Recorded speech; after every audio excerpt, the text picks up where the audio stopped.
자, 초기철기 시기로 들어오게 되면서 이제 이 철기가 본격적으로 유입된 거는 위만조선 때부터잖아요. 그러니까 이 시기가 이제 철기 문화를 바탕으로 해서 여러 나라가 성장을 하게 된 겁니다. 그래서 우리가 이제 역사라고 하는 게 이렇게 무자르듯이 탁 잘리지가 않아요.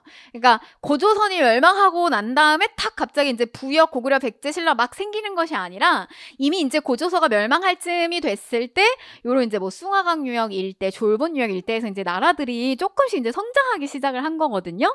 그래서 일단 위치를 먼저 좀 파악하고 가면 여기 이제 숭화강이라고 하는 이제 광줄기가 내리는 요 지역 일대에 이제 부여라고 하는 나라가 형성이 됩니다.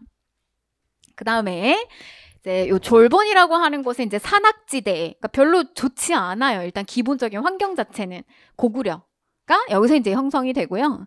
그 다음에 이제 요쪽에 바닷가 근처로는 이제 옥저 동해안, 그 다음에 옥저 동해 이런 나라. 그래서 옥저 동해, 그 다음에 아래 어떤 나라 형성이 되냐면 이제 삼한, 마한, 변한, 진한 이런 나라들이 형성이 됩니다. 이제 이게 여러 나라라고 보시면 되겠어요.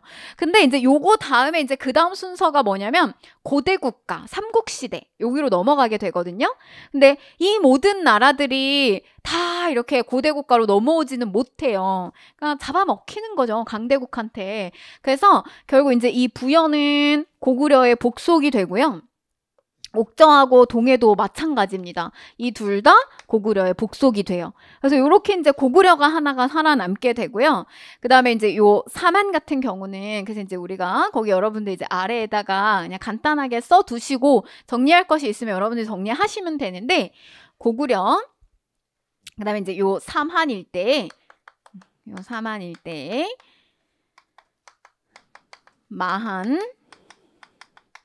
변한, 진한이 있는데 이 마한 쪽에서 이제 백제가 성장을 하게 되는 거고 이제 이 변한에서 가야가 성장을 하게 될 거고요.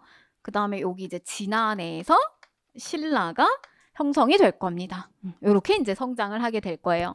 근데 우리가 이제 고구려, 백제, 신라, 가야까지 전부 같은 시대를 살아요. 이 나라들은 다 고구려한테 이제 먹혔고, 네, 같은 시대를 살아가는데, 우리가 고대 국가다라고 하는 표현은 얘한테는 쓰지 않습니다. 가야한테는.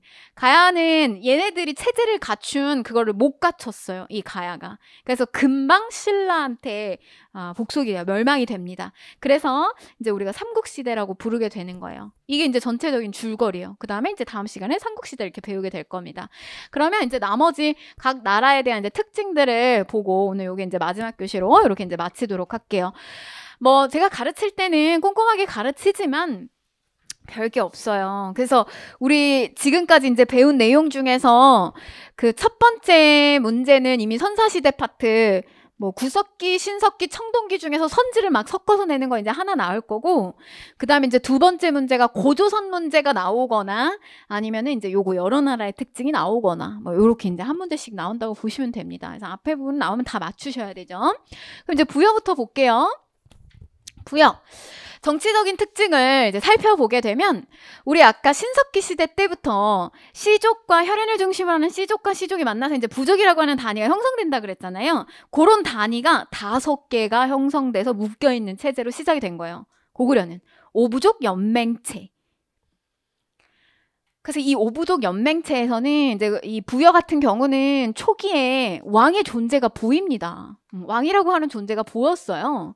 그러니까 이 부족 단위에서 왕을 이제 선출을 한 거죠. 중앙에 이제 왕이 이걸 주도권을 잡고 있는데 보통 이제 이런 형태를 그려요. 뭐 마가, 우가, 구가, 저가. 이 간은 옛날에 이제 유목민족이나 우리 뭐 징기스 칸 이러는 것처럼 칸이 중국식의 그 왕이라고 하는 칭호를 뜻하는 거예요. 우두머리. 칸, 가. 뭐 이런 표현들. 그래서 이 대가라고 하는 거 이제 마가, 우가, 구가, 저가. 이들이 요렇게 이제 이 부족이 있으면 이 부족을요, 구가. 그러니까 이렇게 다 나눠서 행정구역을 다스리고 있는 거예요. 저 가들이.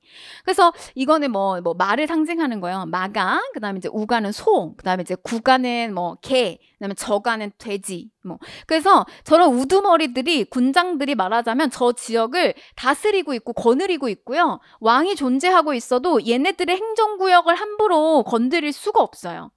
왕의 힘은 어떻다 그러면? 되게 약한 거예요.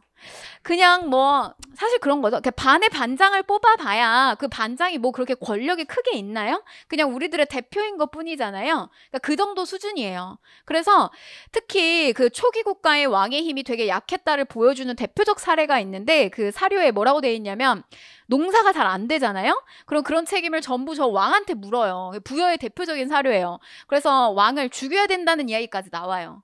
책임을 물게끔 해요. 그래서 이제 이런 구조를 우리가 뭐 이제 사출도라고 얘기합니다. 뭐 우리 윷놀이판 있잖아요. 그 윷놀이판이 여기서 비롯됐다는 이야기도 있어요. 그리고 이제 이들이 관리들, 대사자, 사자와 같은 관리들이 다 있습니다. 그러니까 왕한테만 있는 게 아니라 이들한테도 다 있는 거예요. 그 밑에 대사자, 사자와 같은 거. 이 중에서 이런 거는 부여에 잘 안 걸리고요. 이제 사출도 정도가 걸립니다. 오종연맹체 사출도 기억하시면 되겠고. 자, 그 다음에 이제 특징은 1세기 무렵에 뭐 왕호를 사용했다라고 하는 거. 왕이라고 하는 이런 호칭이 나온다는 거예요. 그러나 왕권은 높지 않았다.